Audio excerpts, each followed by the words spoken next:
Hello and welcome everyone to the final Daily 8 at noon on the News 8 Live Desk. Phil Penarski here once again with the top 8 stories of the day. It is a bit of a sad day for us, but it's not all bad. Remember, you can still watch the entire Daily 8 every single weekday over on Wood TV Plus starting at 2 p.m. You'll get daily check-ins with Storm Team 8, exclusive interviews from the community, and of course, those same top headlines each and every single day. And speaking of those headlines, let's get right into today's final edition of the Noon Daily 8 and begin with an update to a story that we brought you last month. The Mid-Michigan couple who spent almost a month behind bars at a maximum security prison in Mexico is back home stateside now. Paul and Christy Acayo landed in Lansing around midnight today, according to our sister station WLNS. They had a crew actually at the airport who captured the reunion between the Acayos and the rest of their family. The couple was allowed to return home after a court hearing yesterday where the court ruled that they were to be released from custody. The two of them were no longer facing charges, and the case against them has been dropped. That is according to reporting from WLNS. The Acayos were arrested back on March 4th at an airport in Cancun on fraud allegations. They were accused of defrauding the resort chain that they were staying at for more than $116,000. Representative Tom Barrett, after hearing the story, visited the Acayos in prison to help get them out. He added that the Mexican government and President Donald Trump were involved in the conversations to free the Acayos. The Acayos said that they are just happy to have this entire ordeal behind them now. Today marks 3 years since Patrick Lyoya was killed by a former Grand Rapids police officer in southeast Grand Rapids. A memorial with flowers, stuffed animals, and messages remains at the scene where Lyoya died. Christopher Scher shot and killed Lyoya after a traffic stop back in 2022. Now the murder trial for the former GRPD officer is set to begin later this month. Scher was charged with second-degree murder and was then fired by the department. Policy changes regarding the use of force and de-escalation at the department were implemented following the shooting. A judge ruled to send the case to trial back in late 2022, and Scher's lawyers have tried to appeal the decision ever since. The Michigan Supreme Court denied that final appeal in December. Jury selection for the trial is slated for April 21st, and the trial is set to begin on April 28th, although those dates could change. A civil lawsuit has also been filed against Scher. Several West Michigan agencies and firefighters are heading up north now this week, not for spring break, but rather to help communities reeling after a devastating ice storm over the weekend. As of Thursday, thousands in the Lower Peninsula remained without power, heat, or fuel. These areas include Grayling, Mackinac City, Petoskey, and Rogers City. The Salvation Army has served more than 3,000 meals and distributed thousands of other food items since the storm hit. This was coordinated by the Grand Rapids Center due to the northern locations also being caught up in the storm. 2 Grand Rapids firefighters have also decided to head up there and help out in any way that they can. Governor Gretchen Whitmer also declared a state of emergency due to the weather earlier this week. If you would also like to help with the recovery and cleanup efforts, we have ways for you to do just that right now over on our website, woodtv.com.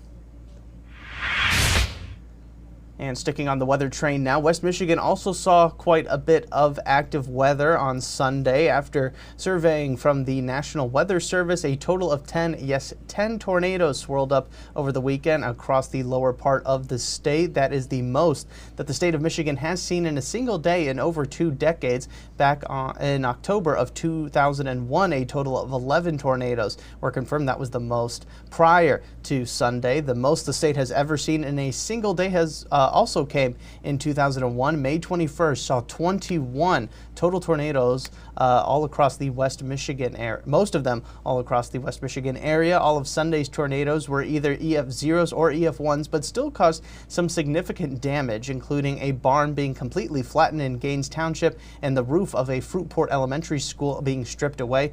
More severe weather was expected for Wednesday, but thankfully stayed mostly to the south of us here in Michigan. It's baseball season once again here in West Michigan as the Whitecaps get set for their season opener tonight against the Dayton Dragons. The team is set for a big season as some of the Tigers' top prospects are suiting up for the Whitecaps, at least to start the season. On top of the fun that you'll see on the field, there's also a lot to check out all over LMCU Ballpark. The stadium is in the middle of a multi-year modernization project, and those completed phases are ready for fans to check out. The field, bullpens, and safety netting are all new this year, along with 2 new terraces on either side of the park. The Game Time Fun Park also opened this week, so something to check out before the first pitch and have some pre-game fun. Gates for the game open at 5:15 with the start time slated for 6:35 tonight. The first 1,000 fans in attendance will receive a free Whitecaps campfire mug, and there will also be a fireworks show to check out to cap off the night. Also making its return today is the Grand Rapids Children's Museum, which has been closed for more than 3 weeks now. A fire forced the museum to close back on March 13th. It was a small fire, but the sprinkler system in the building ultimately damaged some of the exhibits in the process of putting out the flames. A restoration crew has been working around the clock since then to get everything ready for today's reopening. We had a news crew out there earlier today to capture the first guests being welcomed back. Today also kicks off the museum's Spring Break Bonanza, which provides 10 straight days of fun, hands-on activities, and so much more for kids of all ages and their parents. We have the full itinerary of the Bonanza, which you can find right now inside this week's weekend planner, and also check out some of the more fun things that you can see once you return. Now let's send it over to Storm Teammate meteorologist Matt Kirkwood for a look at your forecast for today. Okay, we'll begin today with some sunshine thanks to high pressure, but if you notice off to the west, there's clouds moving through Ohio, actually Iowa, and also in the Missouri area, and they're going to stream right in and kind of, well, take over, and eventually you'll have a chance of a light shower, especially from Grand Rapids to the south. Most of us will avoid that, but then tonight, a greater threat, and that's going to linger in through early Saturday. So showers will eventually move out Saturday. The remainder of the day is going to be dry, and that's going to carry over into Sunday also. Boy, it's going to be a cold start to next week with some looks like some snow in the mix and much colder air. Here's that 8-day forecast featuring again mostly a dry weekend. We'll have the chance of showers early on and then drying out, a little bit cooler on Sunday and much colder on Monday and Tuesday, and that is going to include a chance of snow. I wouldn't be surprised some locations at least picks up some snow on the grassy surfaces, especially north of Grand Rapids, and a few leftover lakeshore flurries on Tuesday, warming up tail end of the 8-day forecast. All right, thanks, Matt. We end things today with the newest exhibit at the Grand Rapids Public Museum, which is perfect for a day like today. The Detroit Tigers have their home opener today after spending the first week of the season on the road, and to celebrate, the museum has unveiled a new history exhibit of the team built around the world's largest collection of autographed Tigers baseballs.